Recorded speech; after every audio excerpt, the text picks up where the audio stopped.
Shalom, selamat pagi. Selamat bertemu kembali dalam program kita membaca Alkitab setiap hari. Bapak Ibu sekalian, mari kita terus mengikuti pembacaan Alkitab kita. Mari kita terus bertumbuh di dalam firman Tuhan.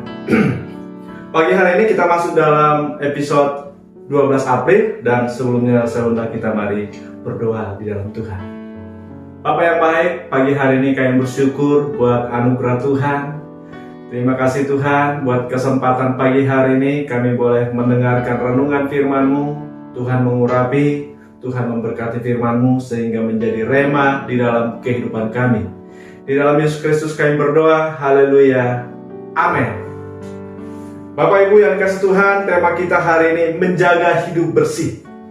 Menjaga hidup bersih. Saya bacakan dari kitab 1 Samuel pasal yang ke-12 ayat 3 sampai ayat yang ke-5.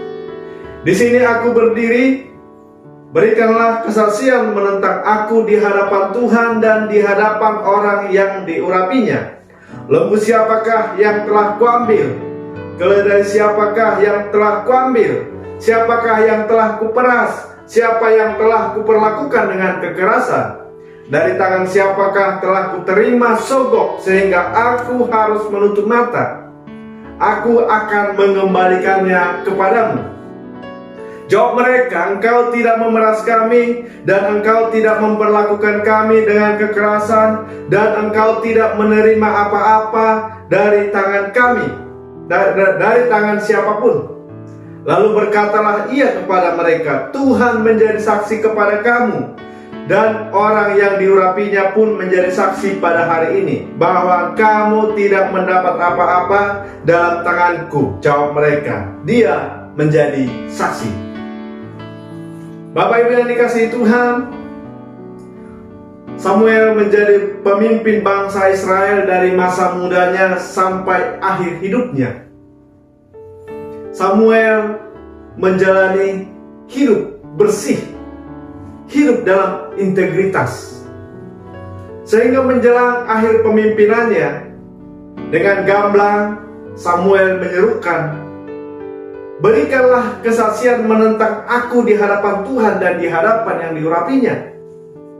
Lembu siapa yang kuambil? Keledai siapa yang telah kuambil? Siapa yang kuperas? Dari tangan siapa aku menerima sogokan? Dengan gamblang Samuel menyerukan itu kepada bangsa Israel. Dan bangsa Israel juga mengakui bahwa memang Samuel orang yang bersih, orang yang membangun hidup bersih. Dia tidak menerima sogok, dia tidak memeras, dia memperlakukan bangsa itu dengan adil. Tapi sayangnya, anak-anak Samuel tidak mengikuti cara hidupnya, sehingga bangsa Israel menolak ketika Samuel sudah menjadi tua.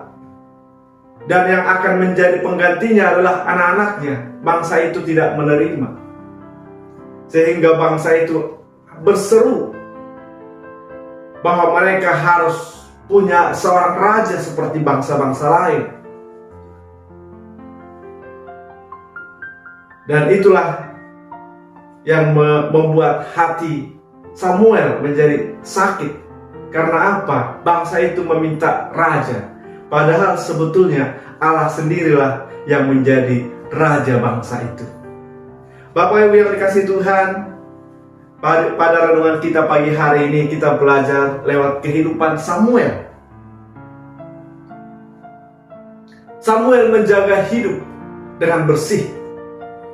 Apa pesannya bagi kita? Yang pertama, kepemimpinan Samuel bersih dari ambisi dan kepentingan pribadi. Dia tidak punya ambisi, dia tidak punya kepentingan pribadi atas kepercayaan Tuhan. Sebagai pemimpin godaannya pasti besar, kesempatannya pasti banyak, otoritas yang dimiliki memungkinkan hal itu bisa terjadi. Tetapi Samuel bisa mengalahkan godaan itu. Samuel menang terhadap godaan itu. Bahkan Samuel tidak mengotot, tidak memaksakan diri harus anak-anaknya yang menggantikan dia. Tapi dia bertanya kepada Tuhan, apa yang harus dilakukan. Dan atas izin Tuhan, atas perintah Tuhan, atas firman Tuhan, Samuel mengikuti apa yang dikatakan oleh Tuhan. Mari Bapak Ibu, lewat kehidupan Samuel ini kita belajar, mari kita hidup bersih. Kita bebas dari ambisi.